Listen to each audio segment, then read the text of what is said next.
Un joven se acercó a su abuelo lleno de rabia porque otro joven había cometido una injusticia contra él. El abuelo le dijo a su nieto: «Déjame contarte una historia. Yo también algunas veces he sentido rabia por aquellos que han hablado mal de mí, que me han hecho alguna injusticia y lo hacen sin tener ningún remordimiento. Pero la rabia te afecta a ti y no a esa persona que hizo la injusticia. Tener rabia por una persona puedes llegar a odiarla, y odiar es como tomar un veneno y desearle a tu enemigo lo peor. Yo he pasado por estos sentimientos muchas veces. Es como si hubiera dos lobos dentro de mí.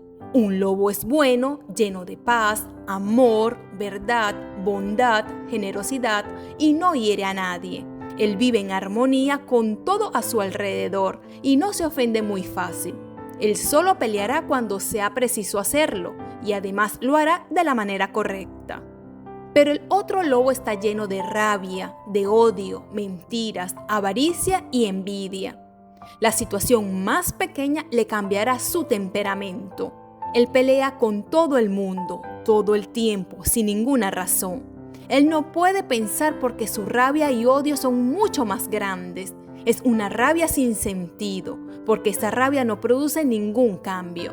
Algunas veces es duro vivir con estos dos lobos dentro de mí, porque ambos lobos tratan de dominar mi espíritu.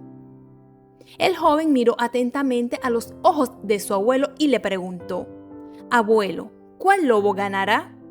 El abuelo sonrió y dijo: «Aquel a quien yo alimente».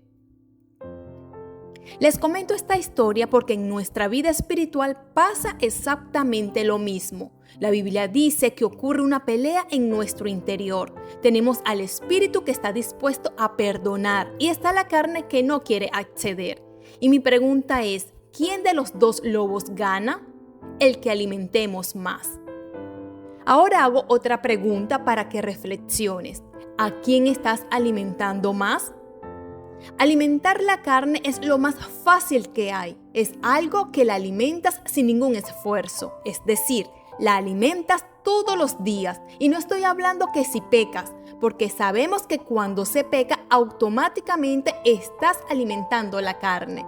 Pero también la alimentas con lo que ves en las redes sociales, en la televisión, con distracciones, con cualquier cosa que quiera tu carne. Pero alimentar al espíritu es lo más difícil, porque alimentar al espíritu tiene que ser por medio de la oración, por medio de leer la palabra de Dios, apartándote de los deseos de la carne. La palabra de Dios dice en Romanos capítulo 8, versículos del 5 al 14 lo siguiente: «Porque los que son de la carne piensan en las cosas de la carne, pero los que son del Espíritu en las cosas del Espíritu. Porque el ocuparse de la carne es muerte, pero el ocuparse del Espíritu es vida y paz.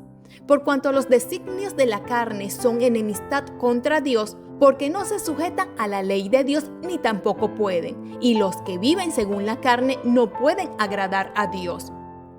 Mas vosotros no vivís según la carne, sino según el Espíritu, si es que el Espíritu de Dios mora en vosotros. Y si alguno no tiene el Espíritu de Cristo, no es de él.